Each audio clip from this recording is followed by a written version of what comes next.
because they were watching the dream that they had so readily accepted turn into a frustrating nightmare. This situation is all the more ominous in view of the rising expectations of men the world over. The deep rumblings that we hear today, the rumbling of discontent, is the thunder of disinherited masses rising from dungeons of oppression to the bright hills of freedom.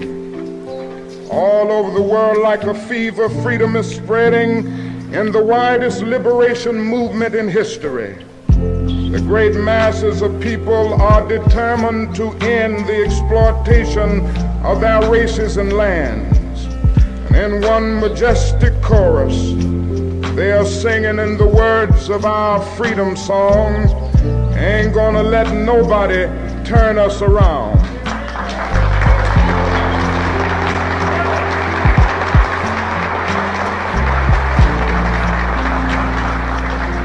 And so the collision course is set.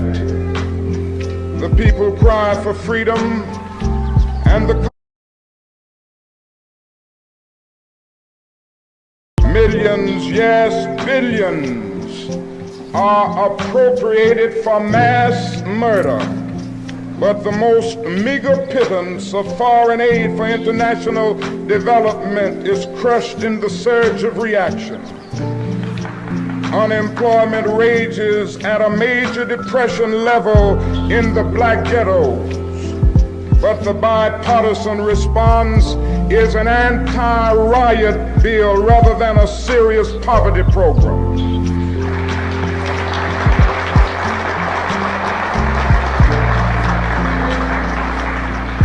The modest proposals for model cities, rent supplement, and rat control, pitiful as they were to begin with, get caught in the maze of congressional inaction. And I submit to you tonight that a Congress that proves to be more anti-Negro than anti-rat needs to be dismissed.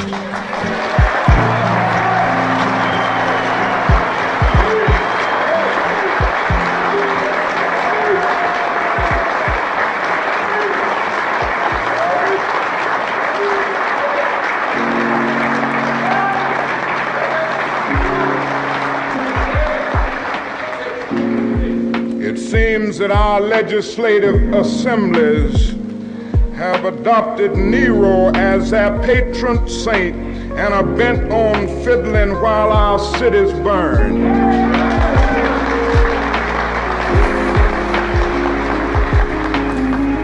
Even when the people persist and in the face of great obstacles develop indigenous leadership and self-help approaches to their problems, and finally tread the forest of bureaucracy to obtain existing government funds, the corrupt political order seeks to crush even this beginning of hope. The case of CDGM in Mississippi is the most publicized example, but it is a story repeated many times across our nation.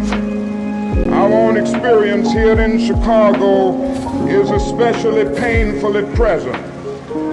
After an enthusiastic approval by HEW's Department of Adult Education, SCLC began an adult literacy project to aid 1,000 young men and women who have been pushed out of overcrowded ghetto schools in obtaining basically literacy skills prerequisite to receiving jobs. We had an agreement with A&P stores for 750 jobs through SCLC's job program, Operation Breadbasket, and had recruited over 500 pupils the first week. At that point, Congressman Kuczynski and the Daily Machine intervened and demanded that Washington cut off our funds channel them through the machine-controlled poverty program in Chicago. Now we have no problem with administrative supervision, but we do have a desire to be independent of machine control and the Democratic Party patronage network. This desire for a politically independent approach to the needs of our brothers. Our funds are being stopped as of September 15th, and a very meaningful program discontinued. Yes, the hour is dark. Evil comes forth in the guise of good. It is a time of double talk, when men in high places have a high blood pressure of deceptive rhetoric and an anemia of concrete performance.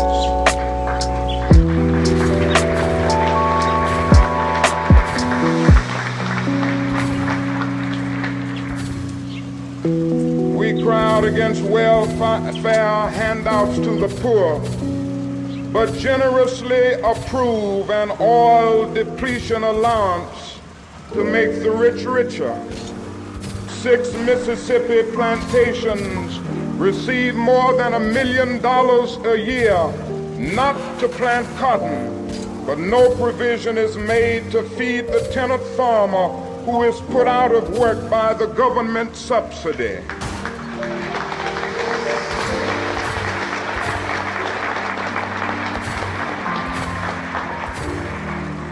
Crowning achievement in hypocrisy must go to those staunch Republicans and Democrats of the Midwest and West who were given land by our government when they came here as immigrants from Europe.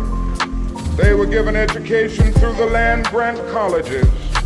They were provided with agricultural agents to keep them abreast of farming trends. They were granted low-interest loans to aid in the mechanization of their farms. And now that they have succeeded in becoming successful, they are paid not to farm. And these are the same people who now say to black people whose ancestors were brought to this country in chains, who were emancipated in 1863 without being given land to cultivate or bread to eat, that they must pull themselves up by their own bootstraps.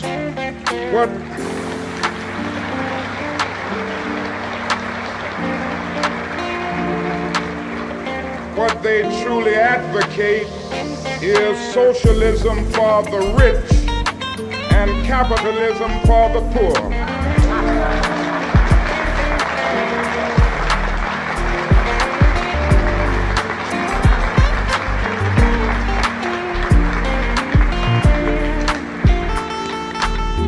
I wish that I could say that this is just a passing phase in the cycle of our nation's life. Certainly times of war, times of reaction throughout the society. But I suspect that we are now experiencing the coming to the surface of a triple-pronged sickness that has been lurking within our body politic from its very beginning. That is the sickness of racism, excessive materialism, and militarism. Not only is this our nation's dilemma, it is the plague of Western civilization. As early as 1906, W.E.B. Du Bois prophesied that the problem of the 20th century will be the problem of the color line. Now, as we stand 2/3 into this crucial period of history, we know full well that racism is still that hound of hell which dogs the tracks of our civilization.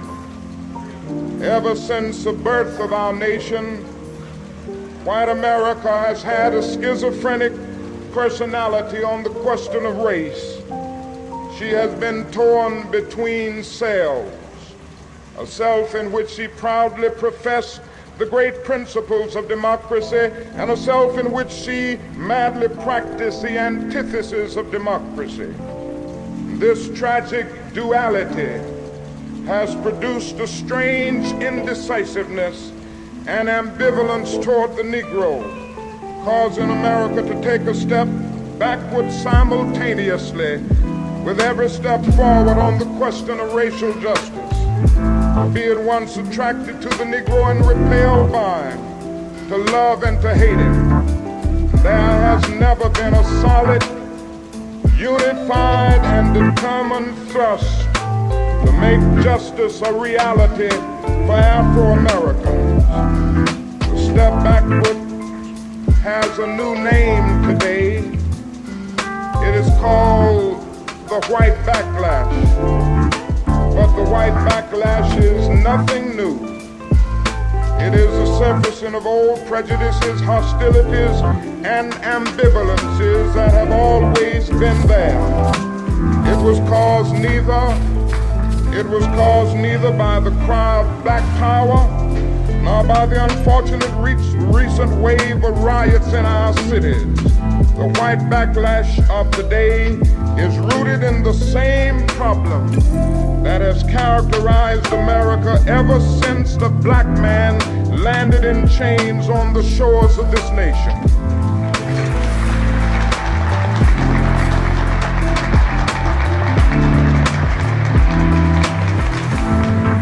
This does not imply that all white Americans are racist. Far from it. Many white people have, through a deep moral compulsion, fought long and hard for racial justice. Nor does it mean that America has made no progress in her attempt to cure the body politic of the disease of racism, or that the dogma of racism has not been considerably modified in recent years.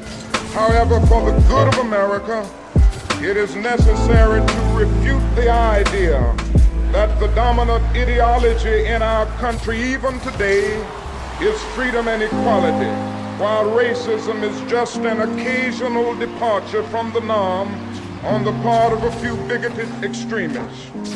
Racism can well be that corrosive evil that will bring down the curtain on Western civilization. Arnold Toynbee has said that some 26 civilizations have risen upon the face of the earth. Almost all of them have descended into the junk heaps of destruction. The decline and fall of these civilizations, according to Toynbee, is not caused by external invasions, but by internal decay. They fail to respond creatively to the challenges impinging upon them. If America does not respond creatively to the challenge to banish racism, some future historian will have to say that a great civilization died because it lacked the soul and commitment to make justice a reality for all men.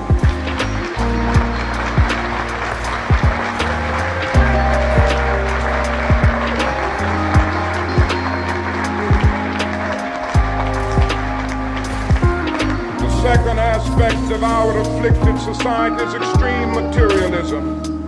An Asian writer has portrayed our dilemma in candid terms. He says, "You call your 1,000 material devices labor-saving machinery, yet you are forever busy. With the multiplying of your machinery, you grow increasingly fatigued, anxious, nervous, dissatisfied. Whatever you have, you want more. Wherever you are, you want to go somewhere else. Your devices are neither time-saving nor soul-saving machinery. There are so many sharp spurs which urge you on to invent more machinery and to do more business. This tells us something about our civilization that cannot be cast aside as a prejudiced charge by an Eastern thinker who is jealous of Western prosperity. We cannot escape the indictment This does not mean that we must turn back the clock of scientific progress. No one can overlook the wonders that science has wrought with our lives. The automobile will not abdicate in favor of the horse and buggy, or the train in favor of the stagecoach, or the tractor in favor of the hand plow, or the scientific method in favor of ignorance and superstition. But our moral lag must be redeemed. When scientific power outruns moral power, we end up with guided missiles and misguided men.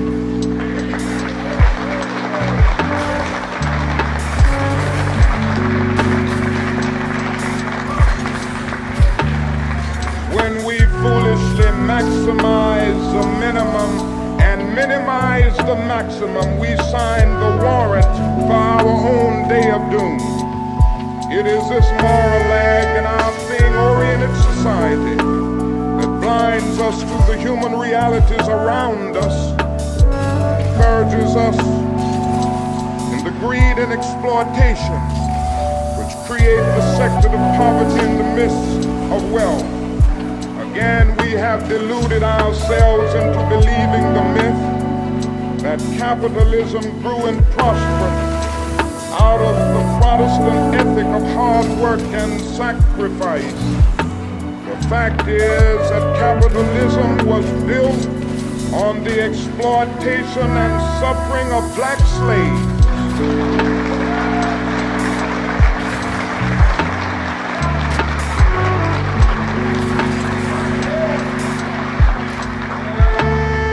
Continues to thrive on the exploitation of the poor, both black and white, both here and abroad.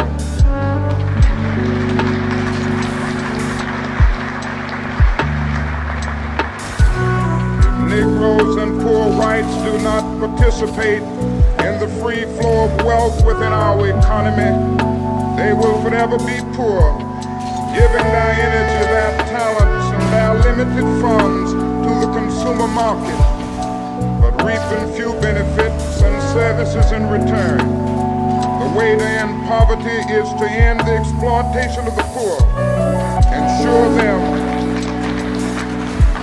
Ensure them a fair share of the government services and the nation's resources. I proposed recently that a national agency be established to provide employment for everyone needing it.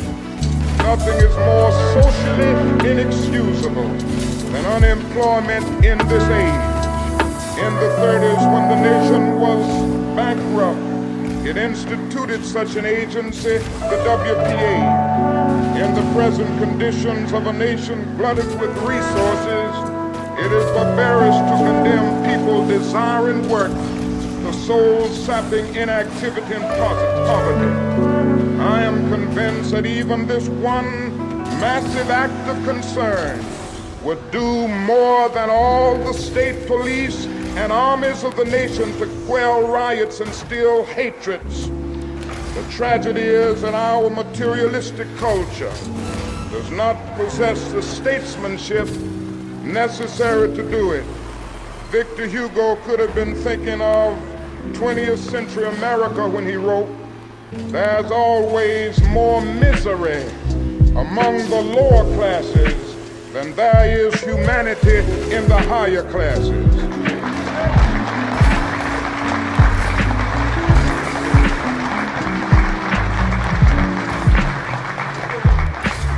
The time has come for America to face the inevitable choice between materialism and humanism. We must devote at least as much to our children's education and the health of the poor as we do to the care of our automobiles and the building of beautiful, impressive hotels.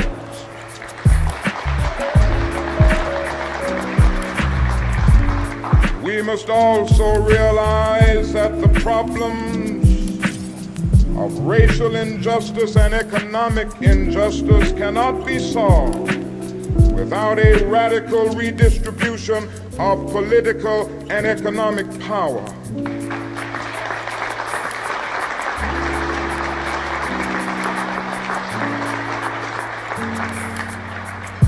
We must further recognize that the ghetto is a domestic colony.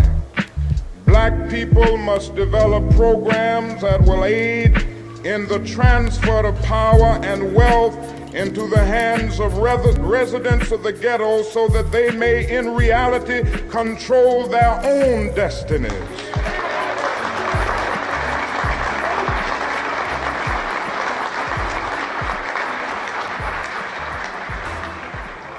This is the meaning of new politics.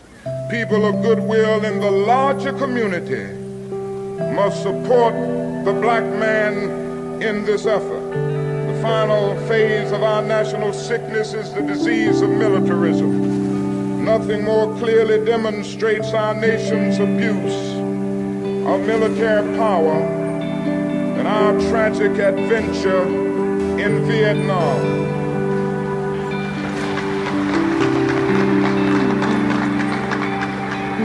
This war has played havoc with the destiny of the entire world. It has torn up the Geneva Agreement. It has seriously impaired the United Nations. It has exacerbated the hatred between continents and, worse still, between races. It has frustrated our development at home, telling our own underprivileged citizens that we place insatiable military demands above their most critical needs. It has greatly contributed to the forces of reaction in America and strengthened the military-industrial complex. And it has practically destroyed Vietnam and left thousands of American and Vietnamese youth maimed and mutilated, and expose the whole world to the risk of nuclear warfare. Above all, the war in Vietnam has revealed what Senator Fulbright calls our nation's arrogance of power. We are arrogant in professing to be concerned about the freedom of foreign nations while not setting our own house in order. Many of our senators and congressmen vote joyously to appropriate billions of dollars for the war in Vietnam. And many of these same senators and congressmen vote loudly against the fair housing bill to make it possible for a Negro veteran of Vietnam to purchase a decent home.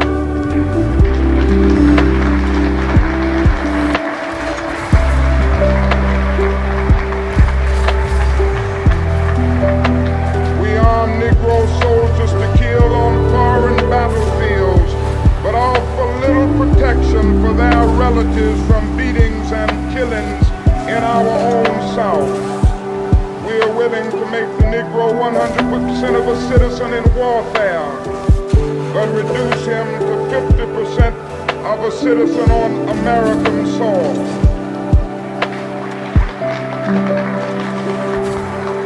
No war in our nation's history has ever been so violative of our conscience, our national interests, and so destructive of our moral standing before the world. No enemy has ever been able to cause such damage to us as we inflict upon ourselves. The inexorable decay of our urban centers has flared into terrifying domestic conflict as the pursuit of foreign war absorbs our wealth and energy. Squalor and poverty scar our cities as our military might destroy cities in a far-off land to support oligarchy to intervene in domestic conflict. The president who cherishes consensus for peace has intensified the war. In answer to a cry to stop the war, it has brought tauntingly to 1 minute's flying time from China, to a moment before the midnight of world conflagration. We are offered a tax for war instead of a plan for peace. Men of reason should no longer debate the merits of war or means of financing war. They should end the war and restore sanity and humanity to American policy.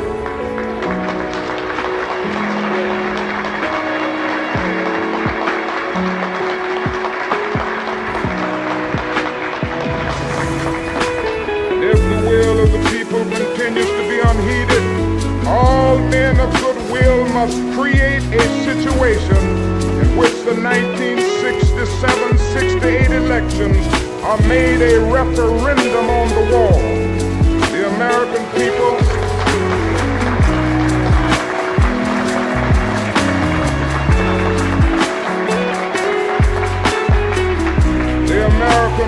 must have an opportunity to vote into oblivion those who cannot detach themselves from militarism, and those who lead us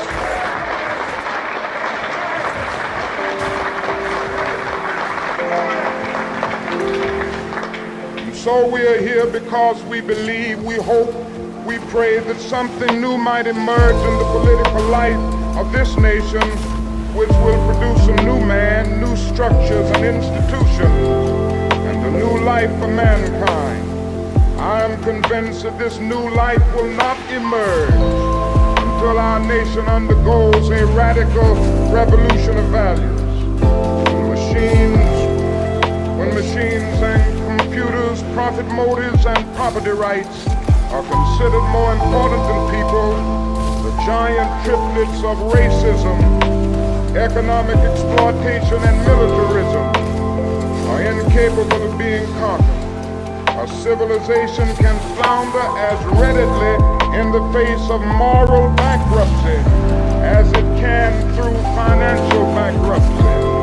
A true revolution of values will soon cause us to question the fairness and justice of many of our past and present policies.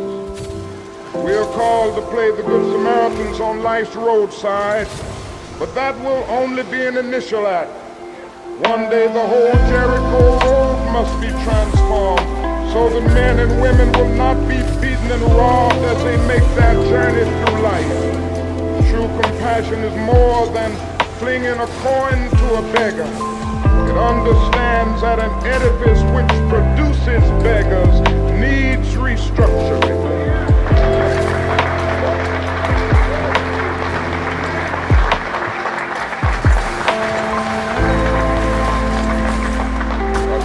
Revolution of values will soon look uneasily on the glaring contrast of poverty and wealth.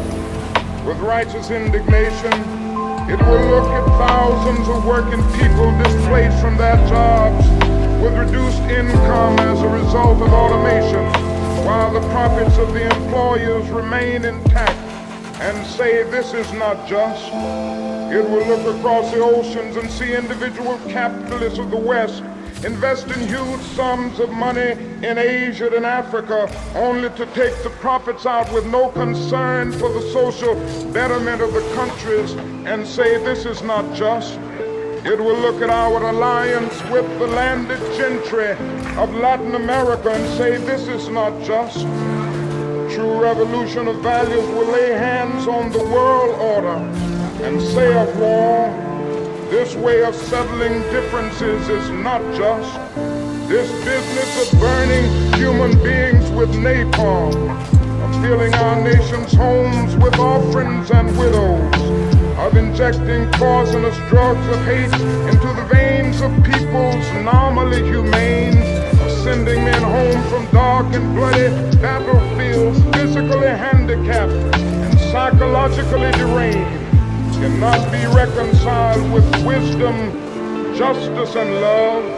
A nation that continues year after year to spend more money on military defense than on programs of social uplift is approaching spiritual death.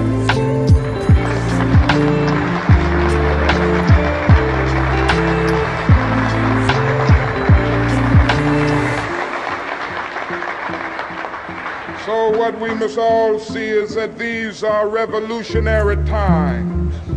All over the globe, men are revolting against old systems of exploitation.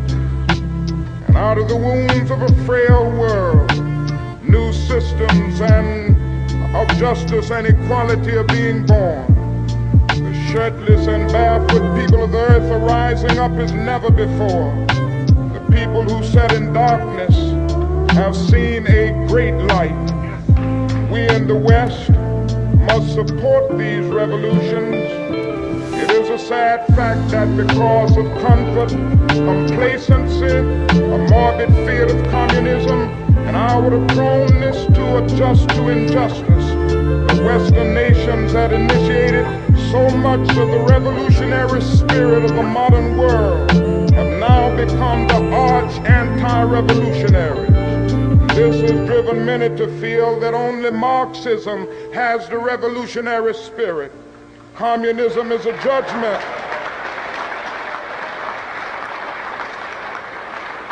And in a sense, communism is a judgment of our failure to make democracy real and to follow through on the revolutions that we initiated. Our only hope today lies in our ability to recapture the revolutionary spirit and go out into a sometimes hostile world, declaring eternal opposition to poverty, racism, and militarism. With this powerful commitment, we shall boldly challenge the status quo and unjust mores, and thereby speed the day when every valley shall be exalted, every mountain and hill shall be made low, the crooked places shall be made straight, and the rough places plain.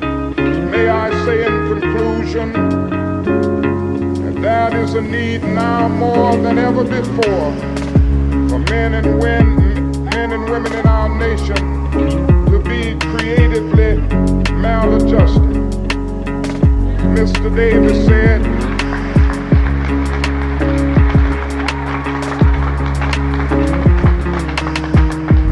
I say to you that I choose to be among the maladjusted. As my good friend Bill Coffin said, there are those who have criticized me and many of you for taking a stand against the war in Vietnam and for seeking to say to the nation that the issues of civil rights cannot be separated from the issues of peace.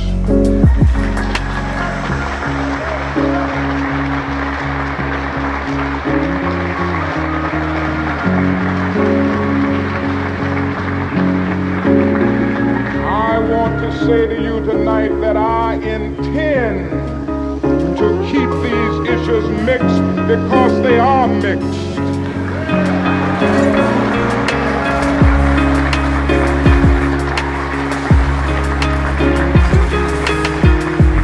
Somewhere we must see that justice is indivisible. Injustice anywhere is a threat to justice everywhere. And I have fought now too long and too hard against segregated public accommodations to end up at this point in my life segregating my moral concern.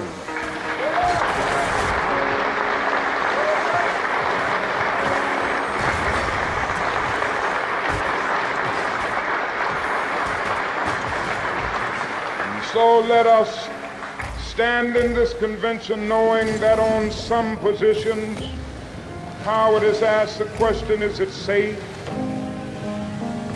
Expediency asks the question, is it politics? Vanity asks the question, is it popular?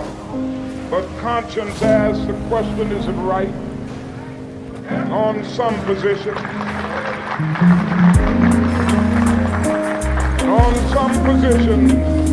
it is necessary for the moral individual to take a stand that is neither safe, nor politic, nor popular, but he must do it because it is right.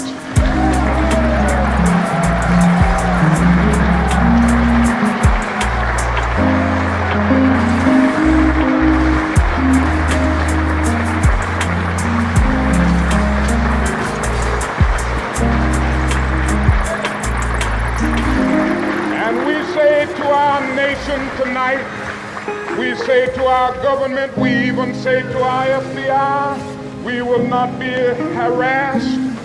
We will not make a butchery of our conscience. We will not be intimidated, and we will be heard.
Thank you very kindly, my friends. As I listen to Ralph Abernathy in his eloquent and generous introduction, and then thought about myself, I wondered who he was talking about.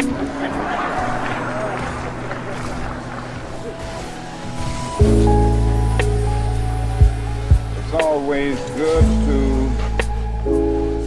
have your closest friend and associate to say something good about you. And Ralph Abernathy is the best friend that I have in the world. I'm delighted to see each of you here tonight in spite of a storm warning. You reveal that you are determined to go on anyhow. Something's happening in Memphis, something is happening in our world. And you know, if I was standing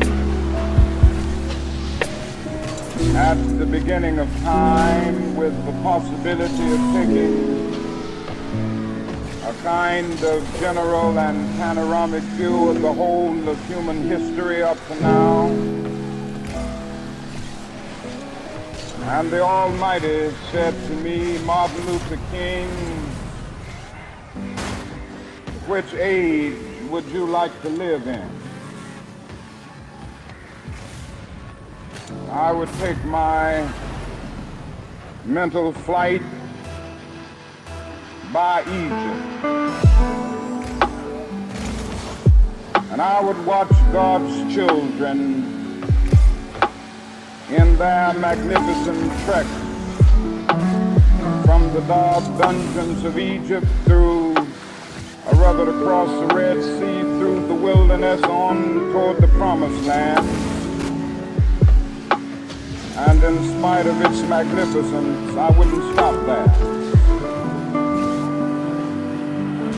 I would move on by Greece and take my mind to Mount Olympus. And I would see Plato, Aristotle, Socrates, Euripides, and Aristophanes assemble around the Parthenon.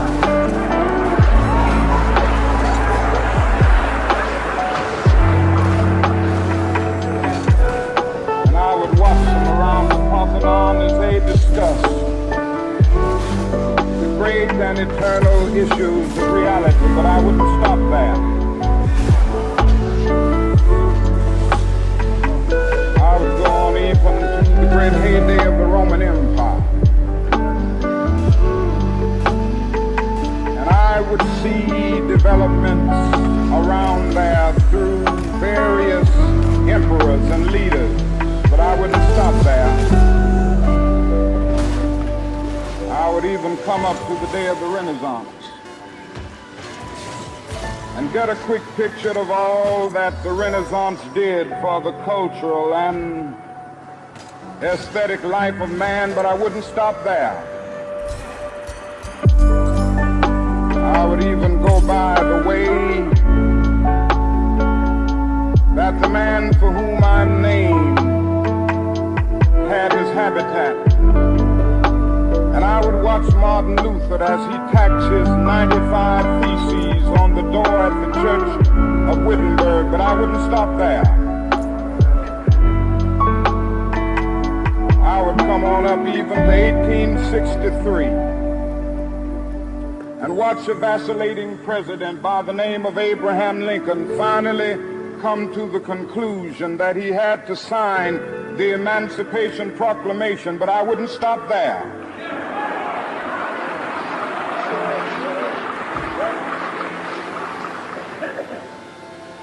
I would even come up to the early 30s and see a man grappling with the problems of the bankruptcy of his nation. Come with an eloquent cry that we have nothing to fear but fear itself, but I wouldn't stop there. Strangely enough, I would turn to the Almighty and say, if you allow me to live just a few years in the second half of the 20th century, I will be happy.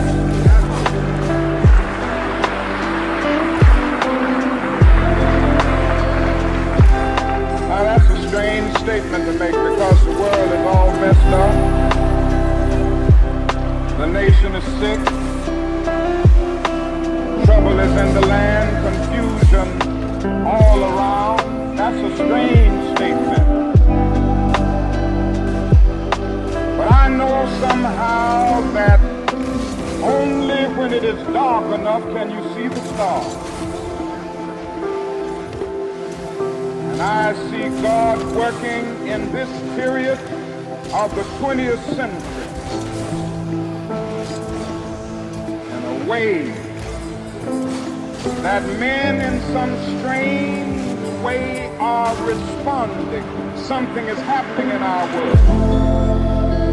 The masses of people are rising up, and wherever they are assembled today, whether they are in Johannesburg, South Africa, Nairobi, Kenya, Accra, Ghana, New York City, Atlanta, Georgia, Jackson, Mississippi, or Memphis, Tennessee, the cry is always the same: we want to be free.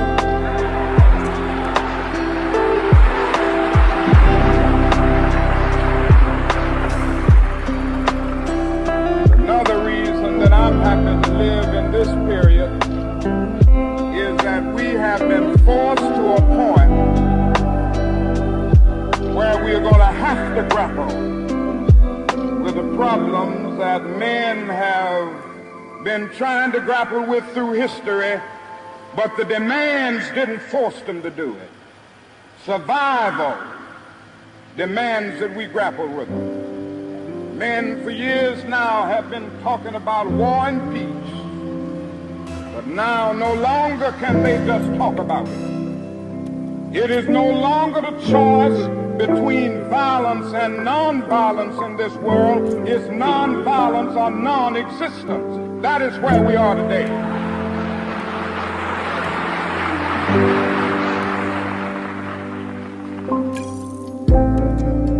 Also in the human rights revolution,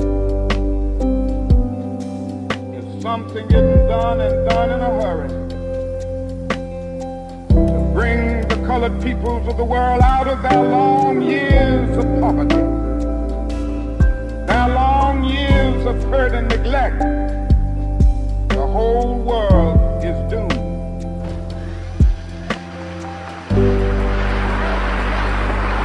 Now I'm just happy that God has allowed me to live in this period, see what is unfolding. And I'm happy that he's allowed me to be in Memphis. I can remember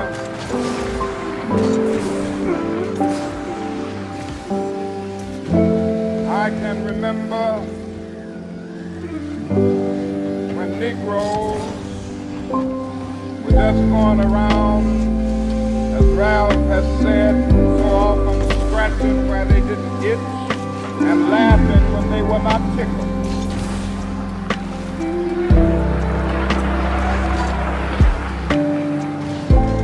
But that day is all over.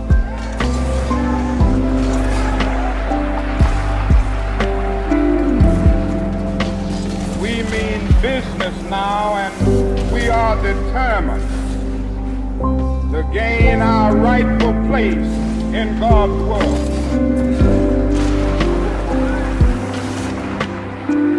And that's all this whole thing is about.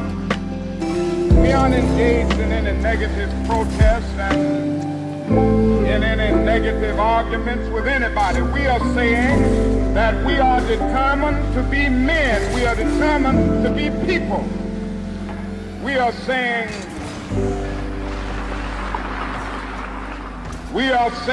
that we are God's children.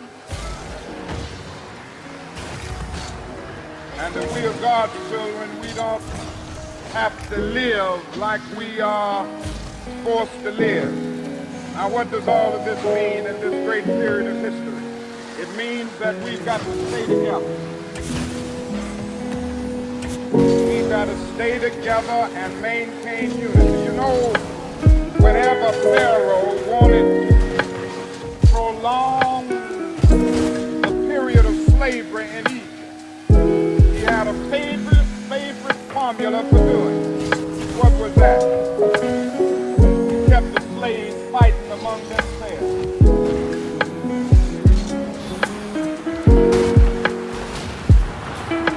But whenever the slaves get together, something happens in Pharaoh's home, and he cannot hold the slaves in slavery. When the slaves get together, that's the beginning of getting out of slavery.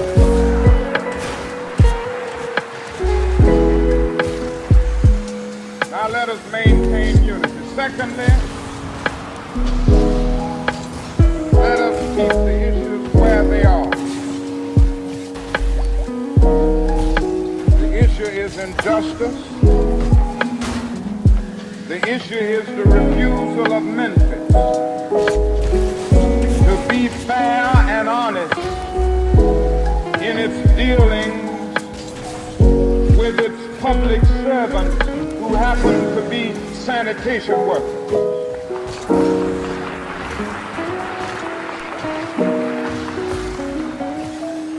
Now we've got to keep attention on that. That's always the problem with a little violence. You know what happened the other day, and the press dealt only with the window breaking. I read the articles. They very seldom got around to mentioning the fact that 1,300 sanitation workers are on strike, and that Memphis is not being fair to them, and that Mayor Loeb is in dire need of a doctor. They didn't get around to that.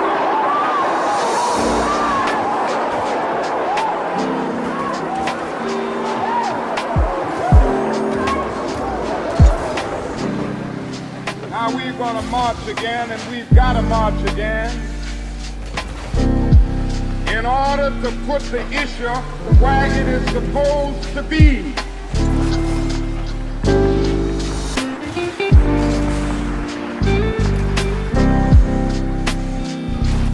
For everybody to see that there are 1,300 of God's children here suffering. Sometimes going hungry, going through dark and dreary nights, wondering how this thing is going to come out. That's the issue. We've got to say to the nation, we know how it's coming out. When people get caught up with that which is right and they are willing to sacrifice for it, there is no stopping point short of victory.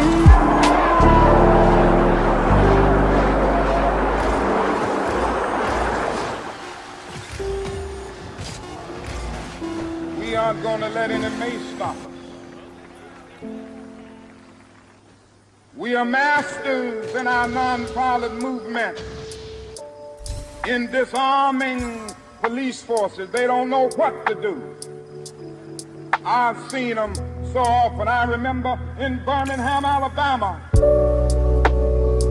we were in that majestic struggle there. We would move out of the 16th Street Baptist Church day after day. By the hundreds we would move out.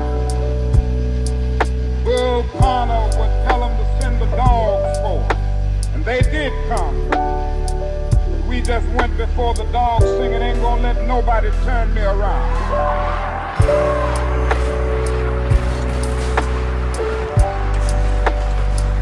Bull Connor next would say, turn the fire hoses on. As I said to you the other night, Bull Connor didn't know history. He knew a kind of physics that somehow didn't relate to the trans physics that we knew about. That was the fact that there was a certain kind of fire that no water could put out.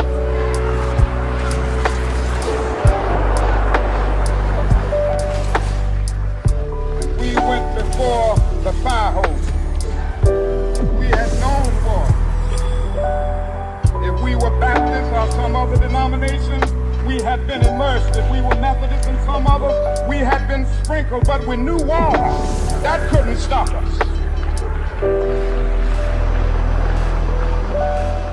And we just went on before the dogs, and we would look at them, and we'd go on before the water hoses, and we would look at it.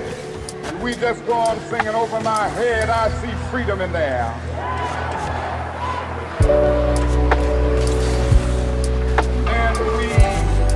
Thrown into paddy wagons, and sometimes we were stacked in there like sardines in a can. They would throw us in, and old Bull would say, take them off. They did, and we would just go on in the paddy wagon singing, we shall overcome. And every now and then we get in jail, and we see the jailers looking through the window, being moved by our prayer, being moved by our words and our song. There was a power there which Bull Connor couldn't adjust to. And so we ended up transforming Bull into a steer, and we won our struggle in Birmingham.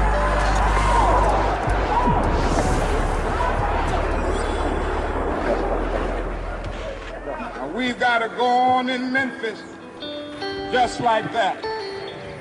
I call upon you to be with us when we go out Monday. Now about injunction. We have an injunction, and we're going into court tomorrow morning to fight this illegal, unconstitutional injunction. All we say to America is be true to what you said on paper.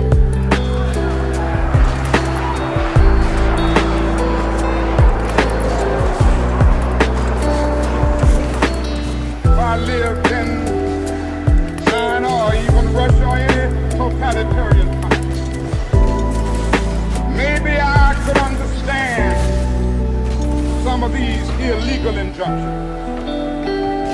Maybe I could understand the denial of certain basic First Amendment privileges because they haven't committed themselves to that over there.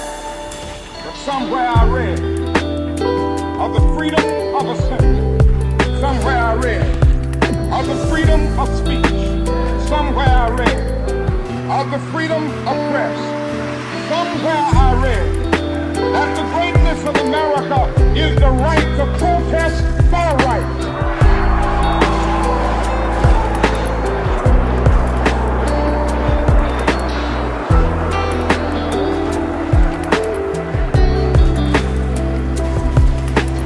So just as I say, we aren't going to let any dog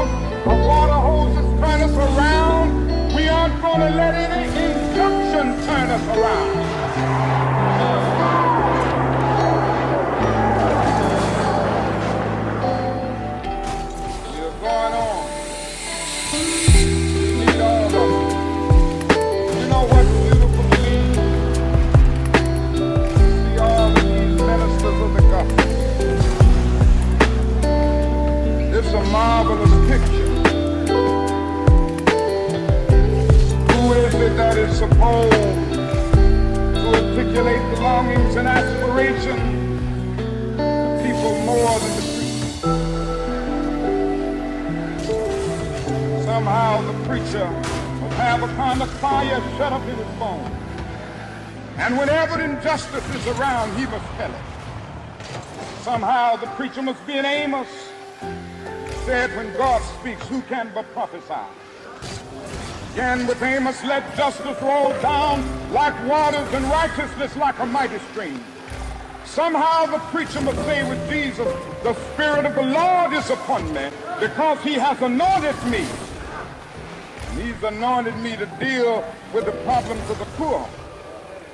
And I want to commend the preacher under the leadership of these noble men, James Lawson, one who has been in this struggle for many years. He's been to jail for struggling. He's been kicked out of Vanderbilt University for this struggling, but he's still going on fighting for the rights of his people.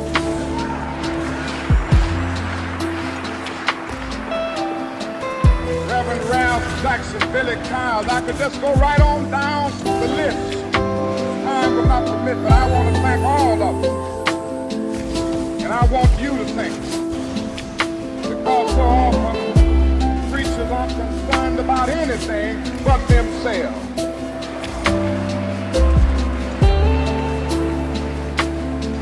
And I'm always happy to see a relevant ministry.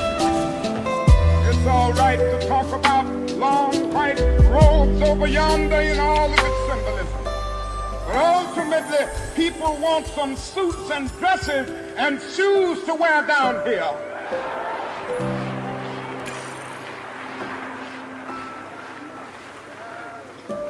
It's all right to talk about streets flowing with milk and honey. But God has commanded us to be concerned about the slums down here and his children who can't eat 3 square meals a day. It's all right to talk about the New Jerusalem, but one day God's preacher will talk about the new New York, the new Atlanta, the new Philadelphia, the new Los Angeles, the new Memphis, Tennessee.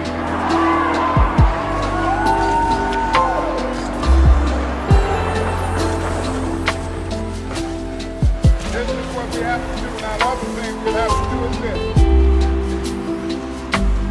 Always anchor our external direct action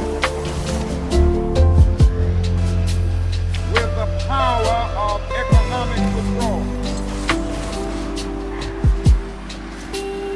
We are poor people. Individually, we are poor when you compare us with white society in America. We are poor.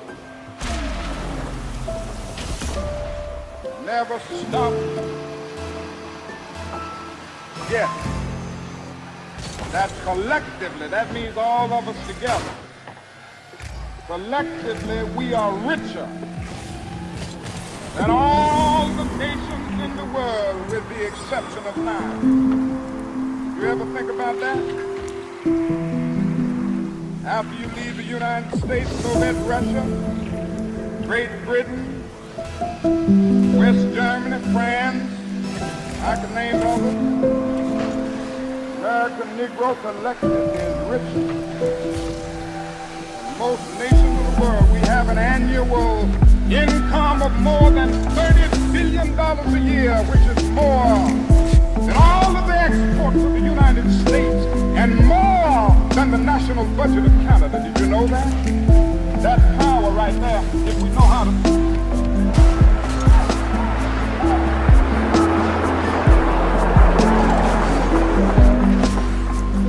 We don't have to argue with anybody. We don't have to curse and go around acting bad with our words. We don't need any bricks and bottles. We don't need any Molotov politics. We just need to go around to these stores and to these massive industries in our country. Say, God sent us by here. say to you that you're not treating children.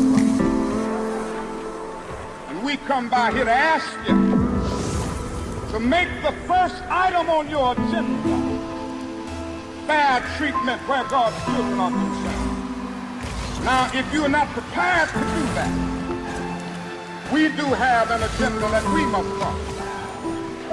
And our agenda calls for withdrawing economic support from you. So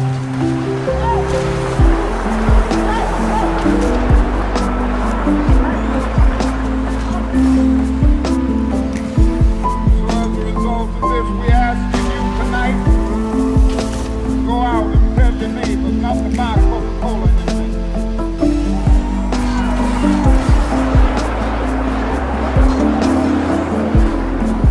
Go by and tell them not to buy sealed test milk.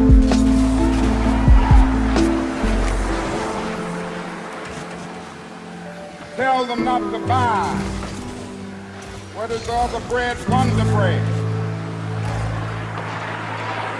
And what is other bread come to dressing? Tell them not to buy hard bread.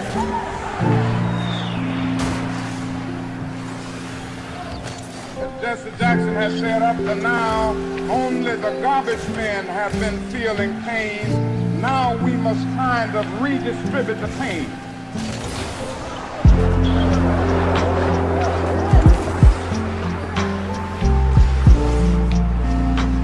We are choosing these companies because they have been fair in their hiring policies.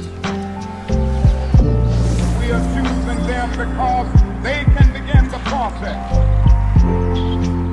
of saying they are going to support the needs and the rights of these men who are on strike. And then they can move on downtown and tell Mayor Loeb to do what is right.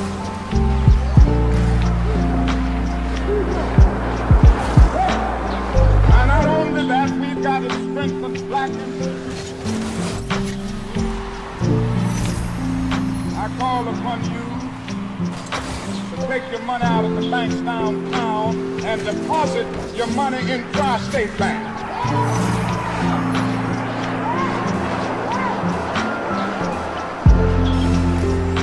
We want a bank-in movement in Memphis. Go by the Savings and Loan Association. I'm not asking you something that we don't do ourselves in SCLC.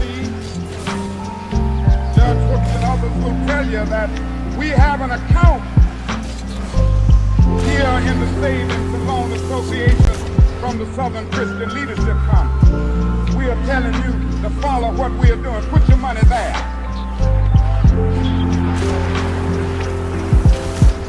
You have 6 or 7 black insurance companies here in the city of Memphis. Take out your insurance there. We want to have an insurance in.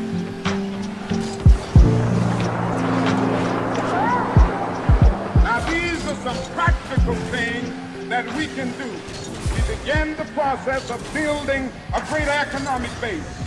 And at the same time, we are putting pressure where it really hurts. I ask you to follow through here.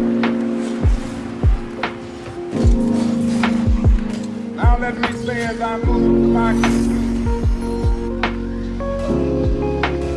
that we've got to give ourselves this struggle until the end. Nothing would be more tragic than to stop at this point in Memphis. We got to see it through.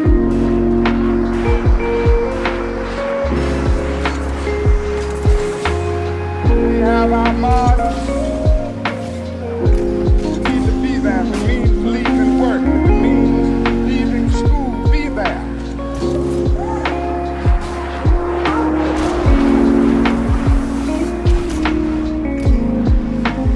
Be concerned about your brother. You may not be on strike, but either we go up together or we go down together.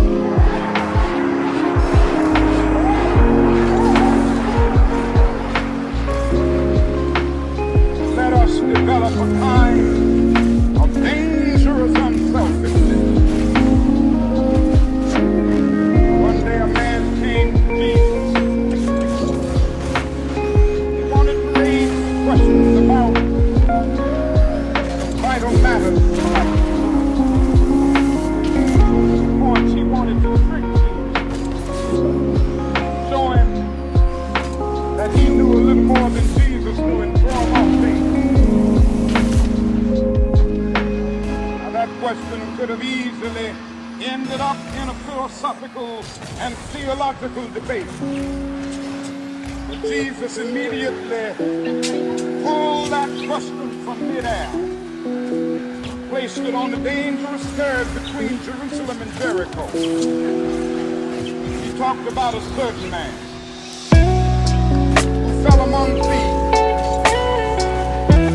You remember that a Levite, a priest passed by on the other side.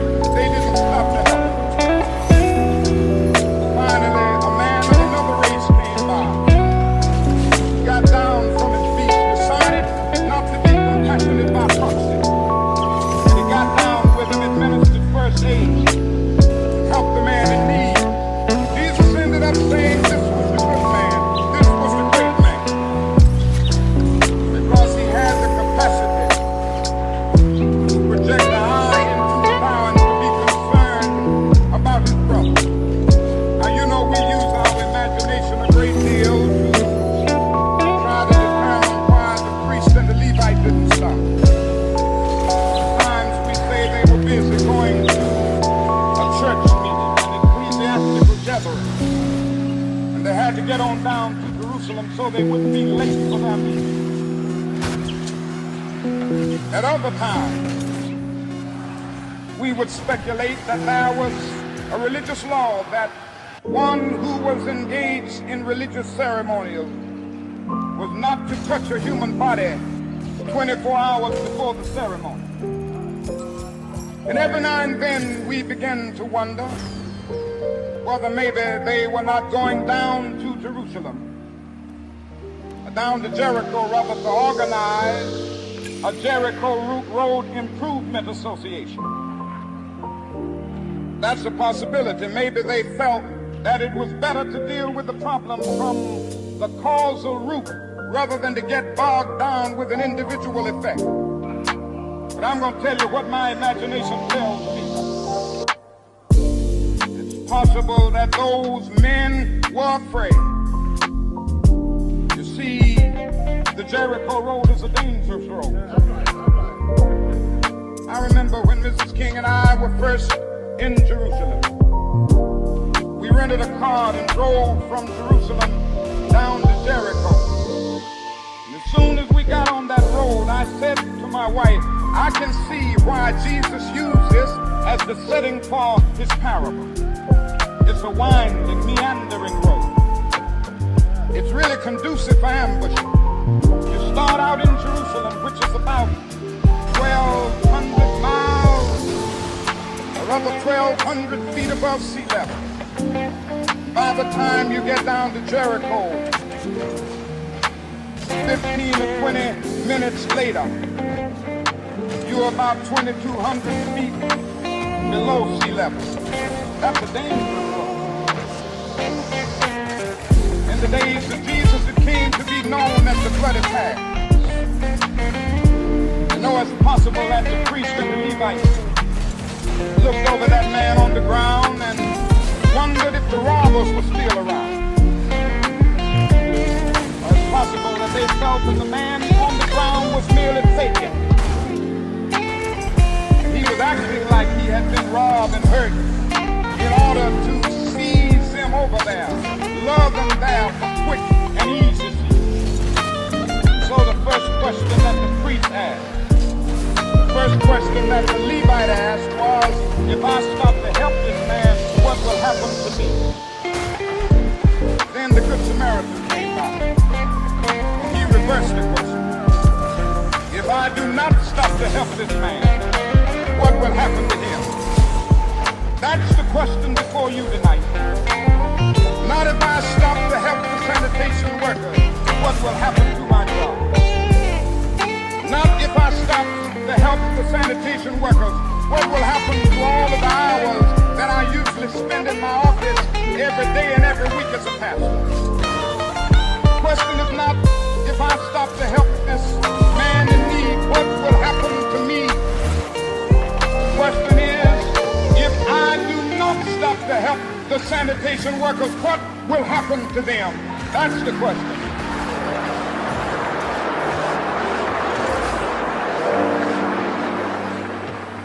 Let us rise up tonight with a greater readiness. Let us stand with a greater determination. Let us move on in these powerful days, these days of challenge, to make America what it ought to be. We have an opportunity to make America a better nation. I want to thank God once more for allowing me to be here with you.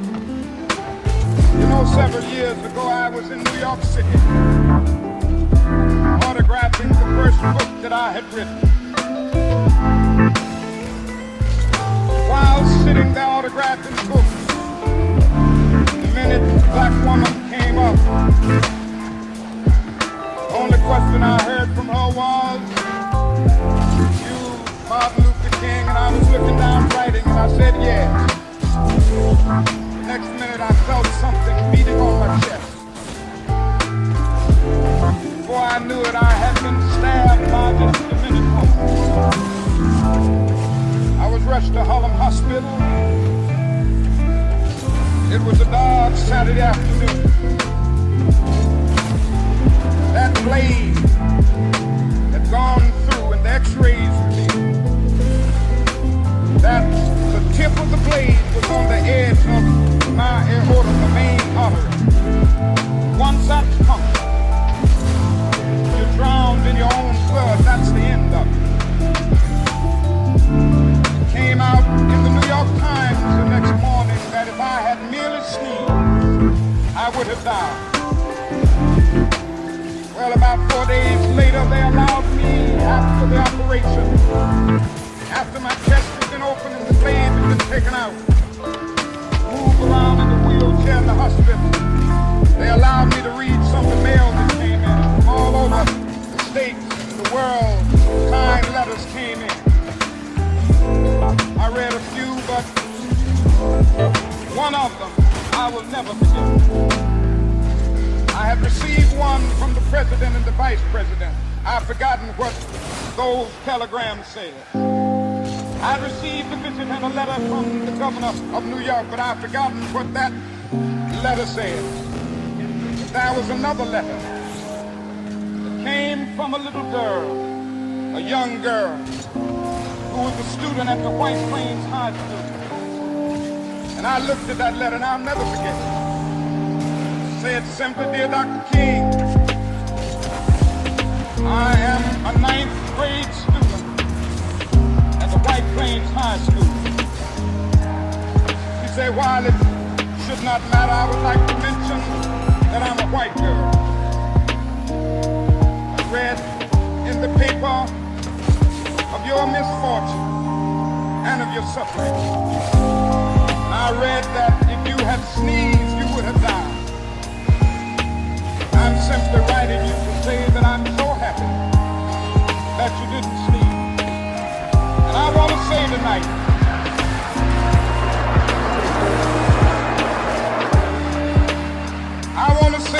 that I too am happy that I didn't sneeze, because if I had sneezed, I wouldn't have been around here in 1960.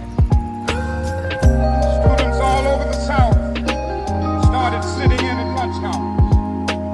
I knew that as they were sitting in, they were really standing up for the best in the American dream, taking the whole nation back to those great wells of democracy, which were dug deep by the founding fathers in the Declaration of Independence and the Constitution. If I had sneezed, I wouldn't have been around here in 1961. We decided to take a ride for freedom and ended segregation in interstate travel. If I had sneezed, I wouldn't have been around in 1962. Negroes in Albany, Georgia decided to straighten their backs up. And whenever men and women straighten their backs up, they are going somewhere, because a man can't ride your back unless it is bent. If I had sneezed,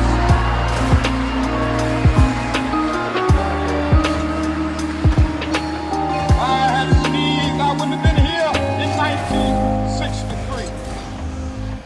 Black people, Birmingham, Alabama, roused the conscience of this nation, brought into being the Civil Rights Bill. If I had sneezed, I wouldn't have had a chance later that year in August to try to tell America about a dream that I had had.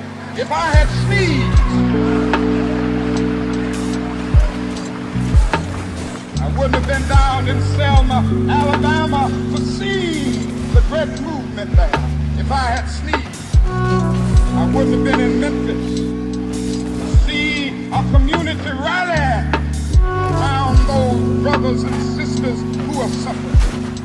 I'm so happy that I didn't see it. They were telling me. Now it doesn't matter now. It really doesn't matter what happens now. I left Atlanta this morning, and as we got started on the plane, there were 6 of us. Pilot said over the public address system, "We're sorry for the delay, but we have Dr. Martin Luther King on the plane, and to be sure that all of the bags were checked, and to be sure that nothing would be wrong on the plane, we had to check out everything carefully, and we've had the plane protected and guarded all night." Then I got into Memphis, and some began to say the threats. I talk about the threats that were out. What would happen to me from some of our sick white brothers. Well, I don't know what will happen now. We've got some difficult days ahead. But it really doesn't matter with me now, because I've been to the mountaintop. I don't mind. Like anybody, I would like to live a long life. Longevity has its place. But I'm not concerned about that now. I just want to do God's will. And He's allowed me to go up to the mountain. And I've looked over. I've seen the promised land.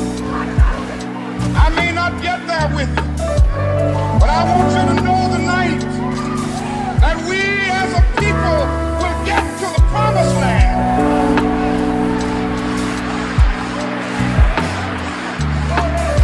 So I'm happy tonight. I'm not worried about anything. I'm not fearing any man.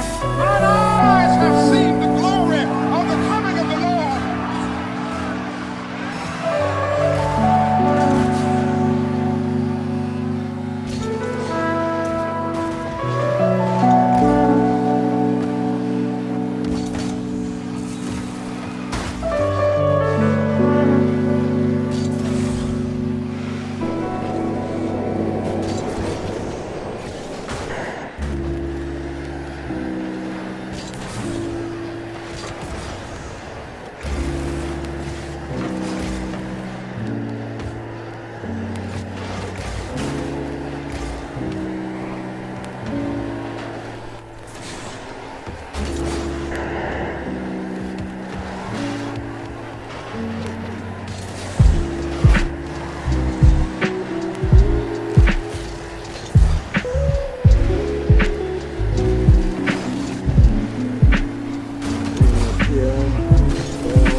for such a large, concerned, and enlightened audience. so many problems facing our nation and our world that one could just take off anywhere. But today I would like to talk mainly about the race problem, since I'll have to rush right out and go to New York to talk about Vietnam tomorrow, and I've been talking about it a great deal this week and weeks before that. I'd like to use as a subject on which to speak this afternoon the other America. And I use this subject because there are literally two Americas. One America is beautiful for a situation. In many senses, America is overflowing with the milk of prosperity and the honey of opportunity. This America is the habitat of millions of people who have food and material necessities for their bodies, culture and education for their minds, even human dignity for their spirit. In this America, millions of people experience every day the opportunity of having life, liberty, and pursuit of happiness and all that there are. In this America, millions of young people grow up in the sunlight of opportunity. Tragically and unfortunately, there is another America. This other America has a daily influence about you that constantly transforms the illusions to the shade of the sky. In this America, millions of work-starved men walk the streets daily in search for jobs that do not exist.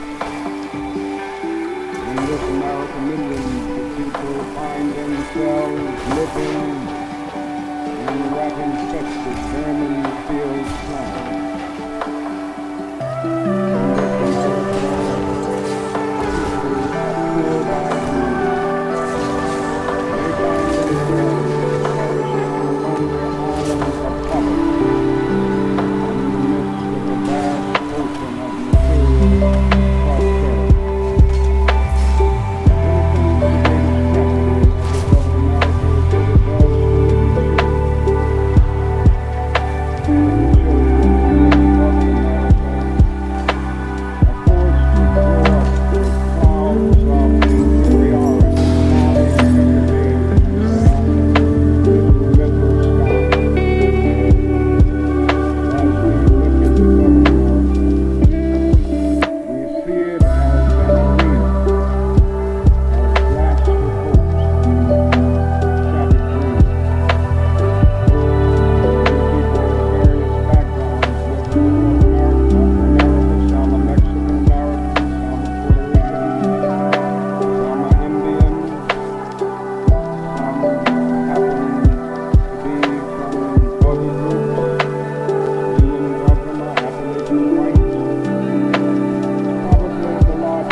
Ghetto of poverty, a ghetto is to deal with this